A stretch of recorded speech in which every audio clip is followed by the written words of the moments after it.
السلام علیکم ستړي مشي وخت مو په خیر تاسو ته له زیر نیوز څلېرش څخه د نن ورځې د مهمو خبرونو ټولګې ته ښه راغلاست وایو. نن پنجشنبه د 1404 هجري لمریز کال د مرغومي څلورمه چې د 2025 سدیس کال د ډسمبر له 15 سره برابره ده.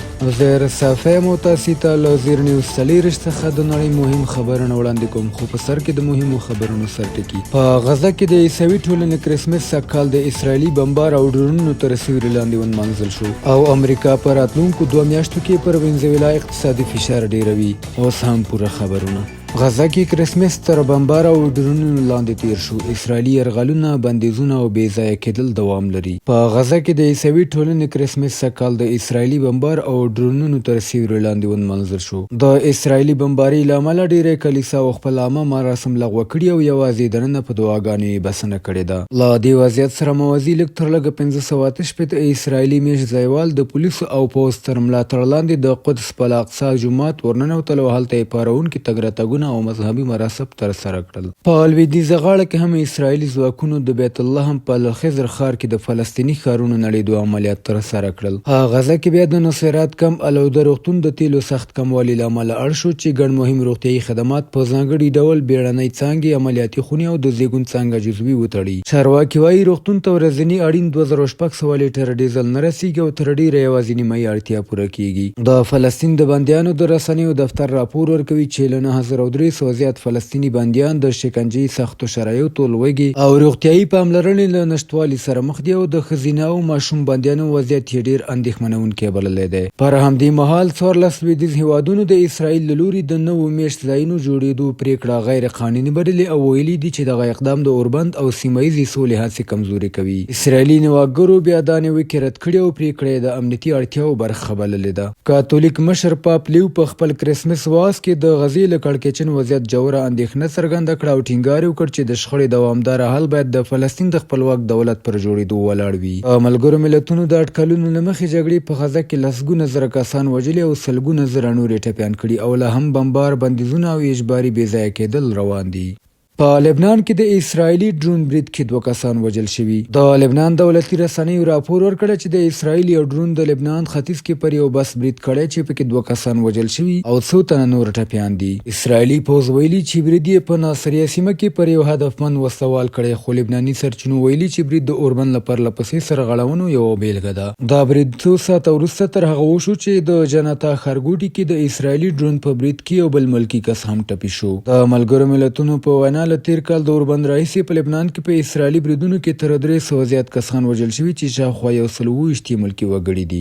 بلې خوا حزب الله د بې وسلې کېدو غوښتنې رد کړي او وایي وسلې د اسرایل پر وړاندې د دفاع لپاره اړینې دي. په همدې حال کې د اوربند له مخې ټاکل شوی و چې اسرایلي ځواکونه له جنوبي سیمو ووځي، خو لا هم په څو سرحدي پوستو کې میشت دي. د ملګرو ملتونو په وینا له 4,000 زیات لبنانیان لا هم بې ځایه دي او د اوربند د بلې کېدو پر سر د دواړو لورو خبرې اترې روانې دي.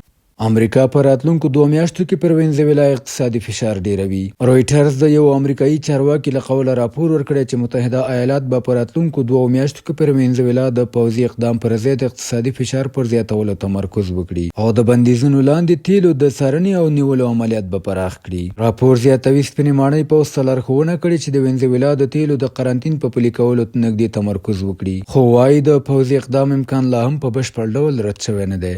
چارواکي په وینا هدف دا دی چې د بندیزونو په سخت تطبیق سره د واشنګټن غوښتل شوی پایلې ترلاسه شي. په کارابیني سمندر کې د امریکایي ځواکونو زیات حضور د احتمالي پوځي شخړې اندېښنې زیاتې کړې دي. خو ځینې رسنۍ راپور ورکوي چې د نفتو پر ضد عملیات به تر ډیره د متحده ایالاتو د سمندري ګارد له لوري ترسره شي. امریکا له 13 ډسمبر راهیسې د بندیزونو لاندې تیلو ټانکرونو باندې سخت کنټرول لګولی، څو ټانکرونه نیول شوي او د یو بل لټون هم روان دی. کاراکاس بیا دا اقدامات له لوټولو هم بد بللي او موضوع د ملګرو ملتونو امنیت شورا ته سپارلي. متحده ایالات ادعا کوي چې د وینزویلا حکومت له لوی نشهیي شبکو سره اړیکې لري، خو وینزویلا دا تورونه ردوي او بندیزونه غیر قانوني سیاسي فشار بولي.